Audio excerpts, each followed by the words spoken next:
โอ้แจ็คกี้เคยเห็นบ่มีหยังนี่ Sandwich spicy of life Spice of life spice ไป of life สไปายแบบบักพริกนี่วะ กินแล้วมันจะแสบเบียดเลยฮะ เรื่องของเบียดเลย หันคนลาวะ คนละ หันคนลาวะนี่ ลาวเฮ็ดลาวกิน หน้าตาเป็นจังไดเนาะผู้คนเฮ็ดนี่ ก็หน้ามันเป็นมาเส้นเลย น้ำมันเพิ่งจะคล้องกันเลยเนาะอันเด้จะคล้องกระท่ายจะคล้องกันเจ้าของอันนี้เด้อเจ้าของหันสไปายออฟไล ส ฟ์ นับสนุนในเด้อ อันน่ะ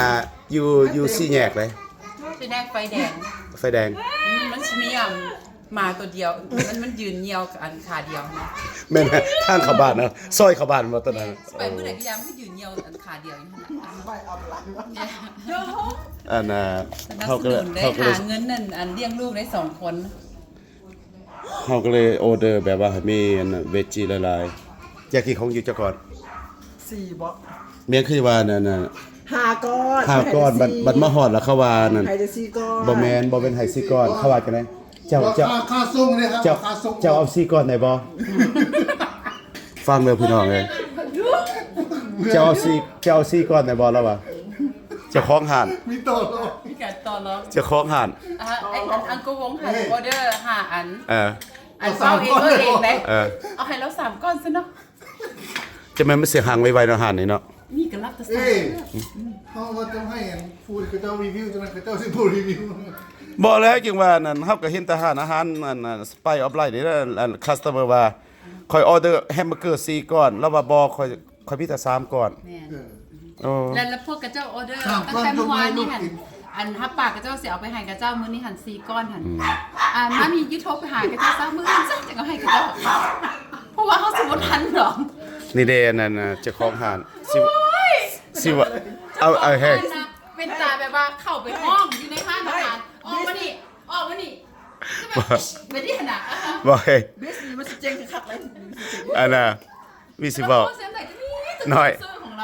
น้อยอันน่ะ มันตลาด อันน่ะอยู่เทนเนสซีเนาะ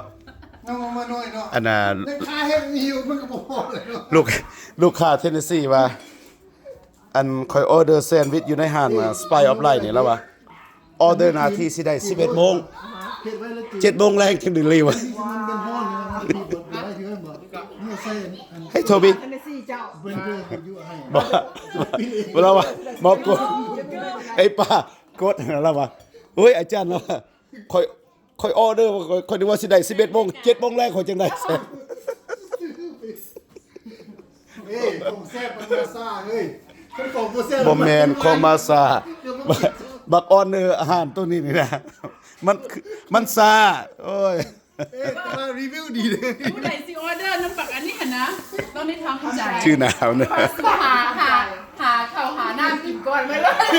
เราต้องเลี้ยงลูก2คนนี่เด้เพื่อจะเอาเกิดออกซ่า เอ้ยอย่าแค่รีวิวเอ้ยก็ได้ให้2 ดาวเด้ บ่แล้วเว้ย หมอเบื่อพูดเต็มหัว แต่ว่า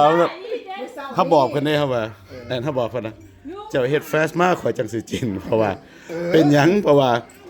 แซนด์วิช ส่วนคิดมันก็สิยาวตายห่ามันแท้ เออ โอ้แม่นแล้ว3 สัน มันลงได้อีกได้ เออขอสิชาติคน อันน่ะ ที่น่ะ60 second หนึ่ง ป้า มาหน่อยเนาะ 15ค่ะ ขายคนจริง ป้ามีหยังน่ะอยู่ในนี่มี พวกยูกินเปิดเหรอ อยู่แล้ว เออ ๆปรุงหน่อย โอ้ นึง โอ้ละจากกี้เราใส่ซื้อมีดอะเราหยันลงออเดอร์ โอ้ จันทร์ เราอย่าลืมเราหักอยู่แห้งเลยอย่าลืมหักกัน He's making up for it. เนี่ย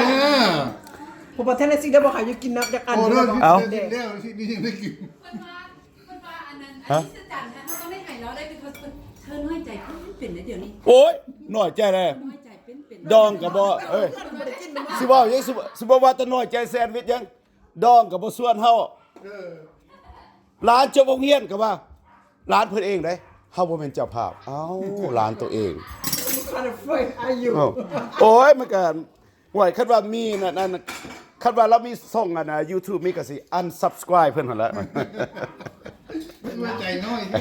มาหน่อย แซ่บเด้อนะแซนด์วิชนี่ เจ๊ไปได้มันได้ แต่ว่า เลยยังเป็นตัวคน แต่ว่าถ้าเจ้าสิฮะ ให้ผู้นี้รีวิวกันผู้นี้ว่าเขาสิซื้อผู้เดียวนี่ โอ้ยอันนี้แซ่บนะ โน่ผู้นี้โน่ที่ว่าเดี๋ยว ย่างหมดวัด น้อยได้จิ้นแล้วบ่ กินแล้ว แซ่บบ่เว้าลีบ่ต้องตัว กูจะไปกินเถื่อ บ่ต้นหนาแล้วโลด กูจะกินเถื่อเยอะมาก ขอบใจเด้อ แซ่บอยู่ เออเบิ่งแตะเจียมันก็งามเว้ยห้วย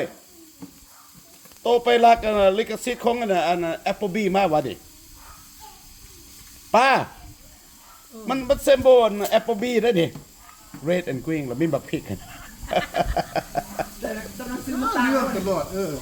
แอปปูบี้แบบว่า ก็Applebee เลยดิเห็นบ่ ยูทูบซ่อมได้ ปล่อยออกมานะอยู่ แปลมากันเนาะ